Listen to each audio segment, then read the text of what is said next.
सुना है युद्ध भूमि में राम अकेले लड़ रहा है। लगता है हमारे महाराज और युवराज के भय से भाग खड़े हुए हैं वो नर और वानर। और तो और राम की छाया लक्ष्मण और हनुमान भी उसका साथ छोड़ गए हैं। मुस्कुरा क्यों रही है ये? प्रतीत होता है राम की हार देखकर अपना मानसिक संतुलन खो बैठी है। संकट मेरे श्री राम पर नहीं, तुम्हारे लंकेश और युवराज पर आने वाला है। और मानसिक संतुलन अब रावण खोने वाला है। सामने है प्रभु श्री राम का अनुज लक्ष्मण।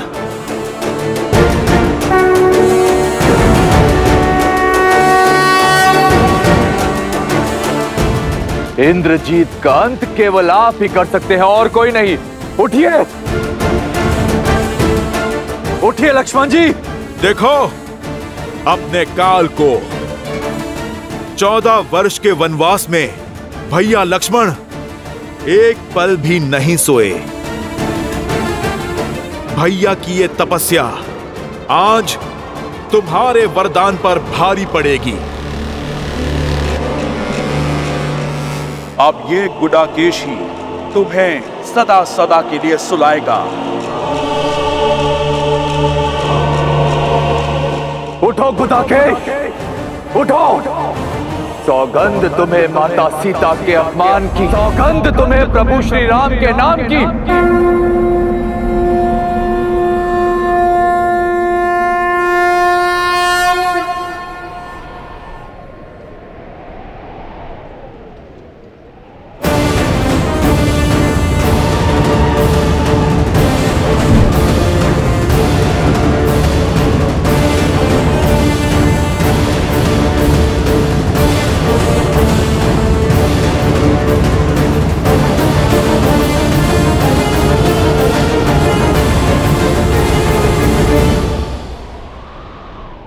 क्या हुआ मेघनाथ?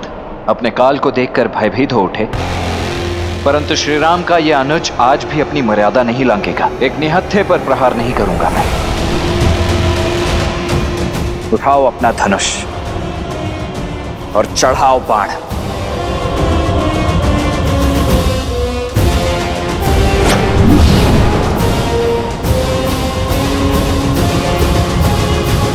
इतना अति विश्वास उचित नहीं लक्ष्मण।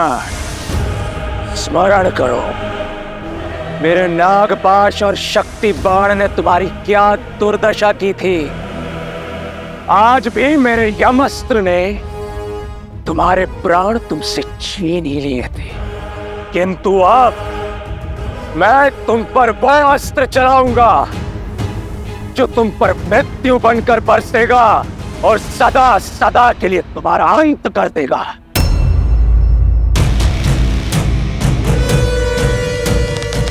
जानना नहीं चाहोगे इंद्रजीत कि तुम्हारे लिए मैंने कौन सा अस्त्र चुना है? मृत्यु अस्त्र।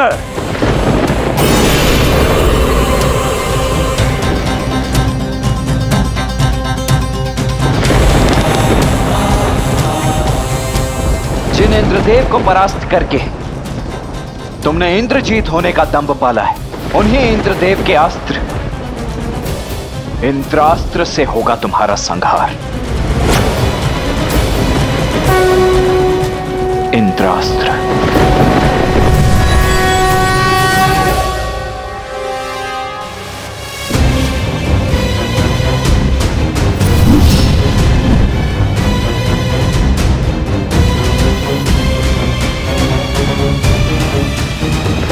तुच्छ है तुम्हारा इंद्रास्त्र मेरे मृत्यु अस्त्र के समक्ष।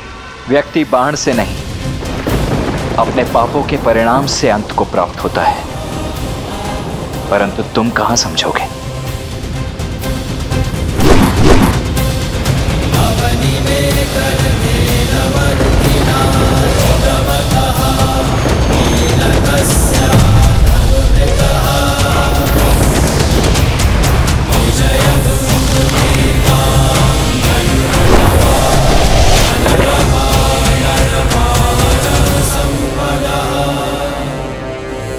मैं आ रहा हूं इंद्रजीत।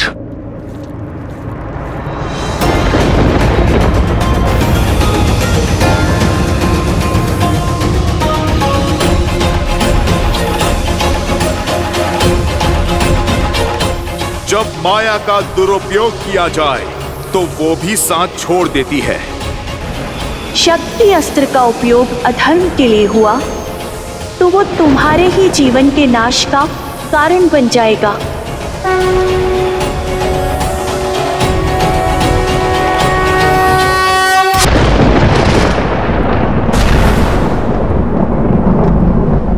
इंद्रजीत, इंद्रजीत!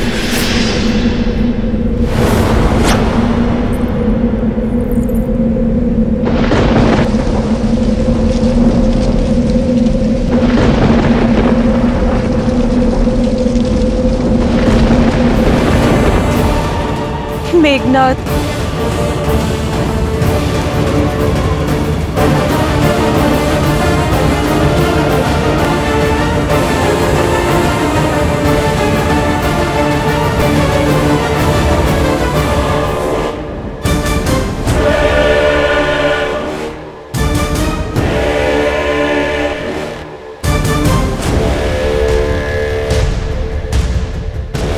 इंद्रजीत! कहाँ हो पुत्र? मेरे समक्ष आओ। इंद्रजीत!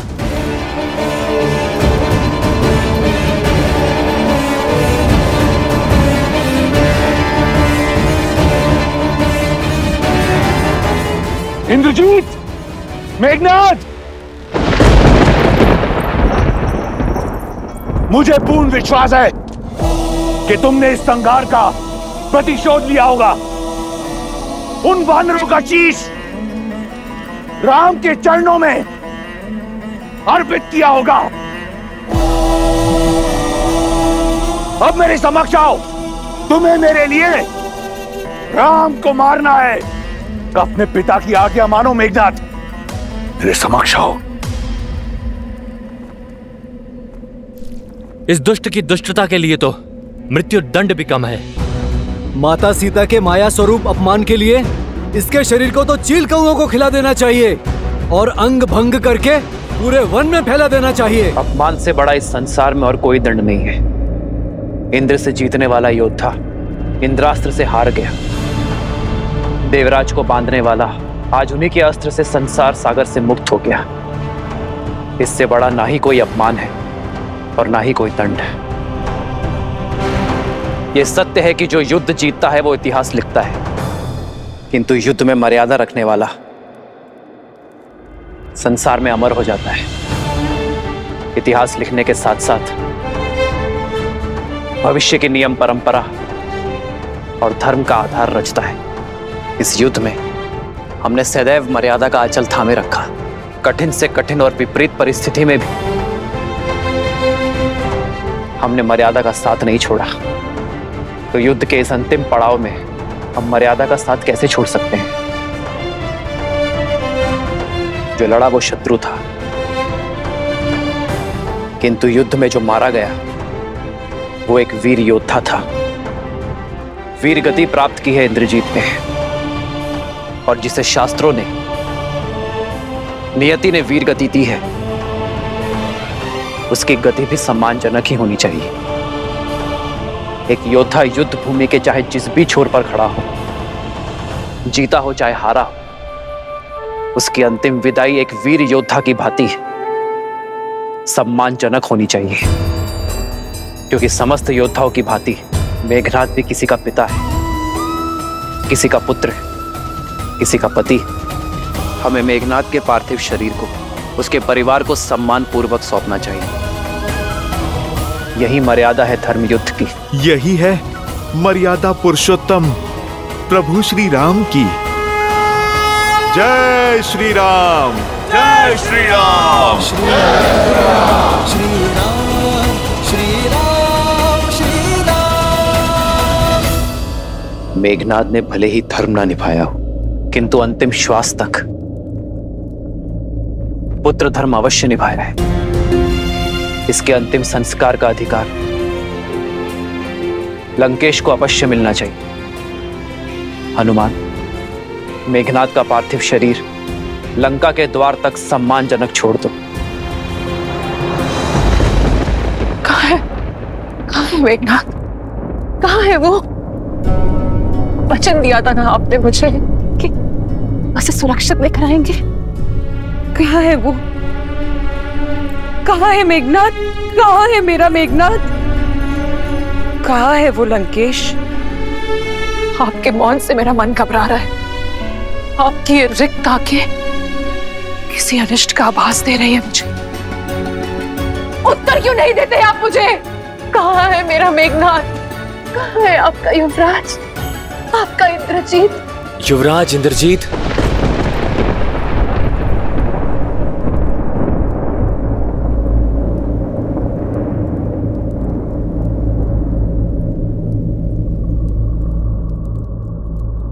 तुम्हें पता है मेरा पुत्र कहाँ है?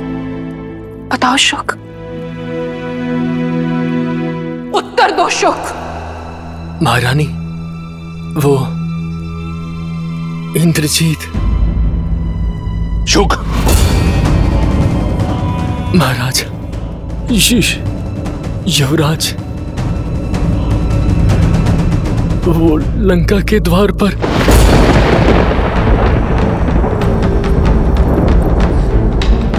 लंका के द्वार पर?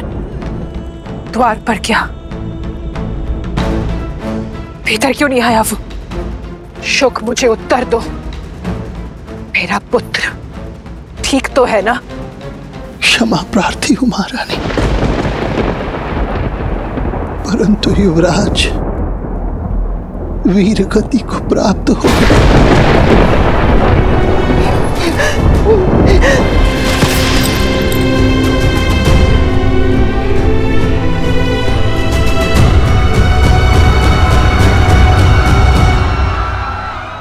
आज लंका ने अपने सबसे बड़े अस्त्र, सबसे महान शूरवीर योद्धा को खो दिया।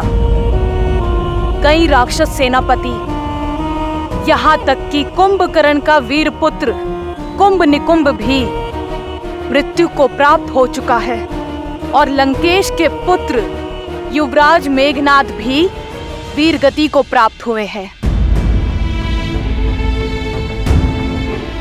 सीता, तुम उदास क्यों हो?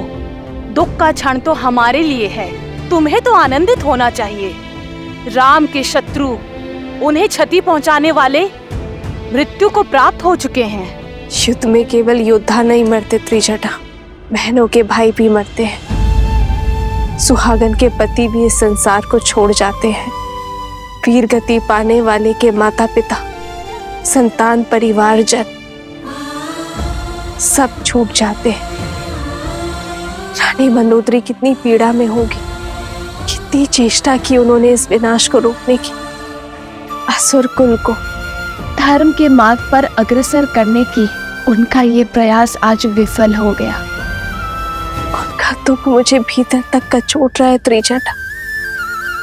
आशा है कि रावण अब समझ जाए कि ये महापीड़ा महाविनाश की चेतावनी है। मेरे श्री राम की ये अंतिम ललकार है लंकेश को। आशा है उसे सद्बुद्धि आ जाए और अब वो ये युद्ध यहीं रोक दे, क्योंकि अब लंकेश का सामना मेरे श्री राम से होगा। अधर्म के सर पैर कट गए, अब बस लंकेश के 10 सर कटने बाकी हैं। वो रावण है, दशानन। इस ललकार को, इस चेतावनी को एक महायुद्ध का आधार बना देगा वो।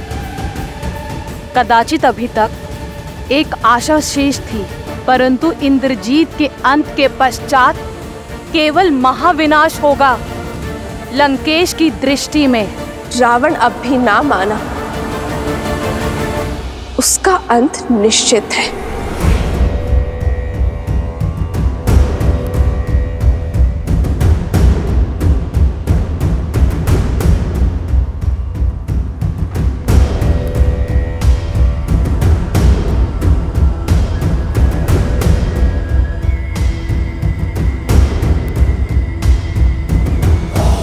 आप निश्चिंत रहिए पिताश्री, अब राम और उसकी सेना का अंत आपका पुत्र सुनिश्चित करेगा। मेघनाथ, लंका का युवराज बाहर है, तो ये द्वार बंद क्यों है? खोलो इसे।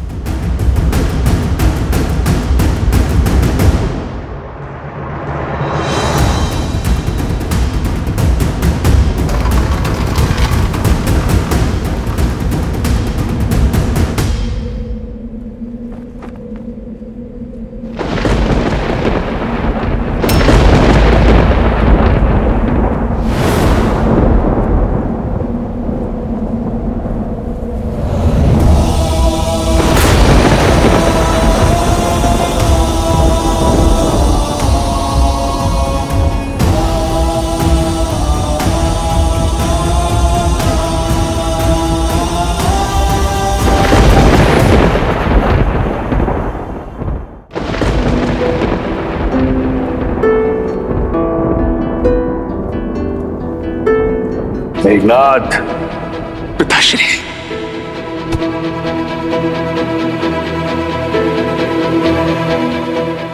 इस संसार में जब भी कोई मेरे पिताश्री के विरुद्ध खड़ा होगा, सबसे पहले मुझे अपने सामने पाएगा।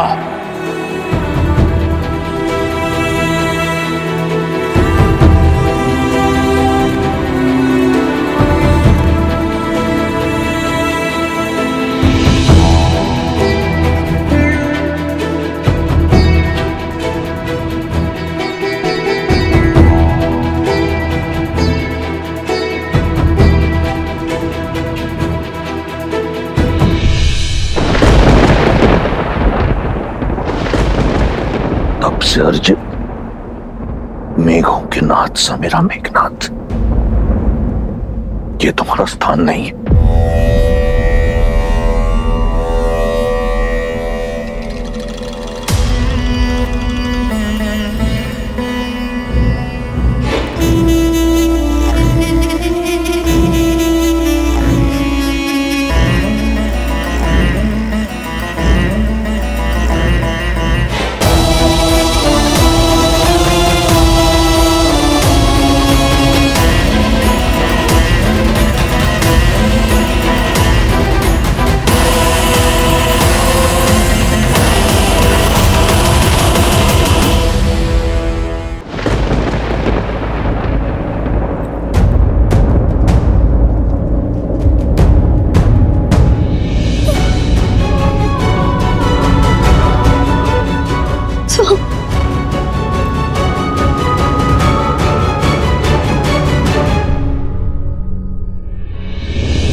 इंद्रजीत का शव देखकर दशानन भैया की चुप्पी, महाप्रलय के पहले का मौन, अपमान और पीड़ा का ये घूंट दशानन भैया को हर सीमा लांघने पर विवश कर देगा और उनके प्रहार को और भी प्रचंड बना देगा। मैं रावण के बल को जानता हूं विभीषण, और आने वाले विध्वंस का भी आभास है मुझे। मैं ये भी जानता हूं कि रावण के बल के साथ साथ देवी निकुंबला का साथ हमारे लिए कितना घातक होगा, किंतु धर्म युद्ध में यह संकट तो आना ही था। हम इस युद्ध और वनवास के अंतिम पड़ाव पर हैं। अन्याय के अंत के लिए, सीता की मुक्ति के लिए और धर्म की स्थापना के लिए हमें देवी के आशीर्वाद की आवश्यकता पड़ेगी। प्रभु, मैं समझ गया, क्योंकि माता निकुंबला देवी की पूजा को पूरा करने से हमने इंद्रजीत को रोका था, इसलिए हम स्वयं देवी शक्ति महागौरी की पूजा करेंगे।